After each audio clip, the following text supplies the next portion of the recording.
பரீட்சையிலயாவது முட்டை வாங்கணும், உன்னால அதுவும் முடியாதுடா. பரவாயில்லடி, இந்தியாவுக்கு ரொம்ப பெருமை சேர்த்திருக்கீங்க.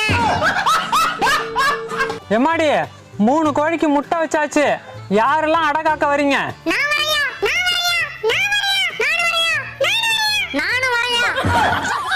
செருப்பு பிஞ்சிரும், நீ சேவல்டா.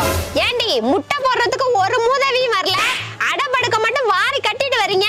21 நாள் ரெஸ்ட் கிடைக்கும்ல. மேடம் என்ன பண்ணி கிழிச்சீங்க, ரெஸ்ட் கேக்குறீங்க? காட்ட சுத்தி சுத்தி களைச்சு போயிட்டா ஓனர. அவளுக்கு நீ என்ன வக்காலத்தா? இல்லடா, அவ அடபடுத்தாதான் நான் வேற ஆளோட சுத்த முடியும். சுத்துடா சுத்து, இருட்டானா இங்க தான வரணும், எட்டி உதைக்கிறேன். யோ, இவங்க முதல்ல அவங்க குடும்ப சண்டையை முடிக்கிட்டான். வா முட்டை எடுத்துட்டு போய் மிஷின்ல வைப்போம்.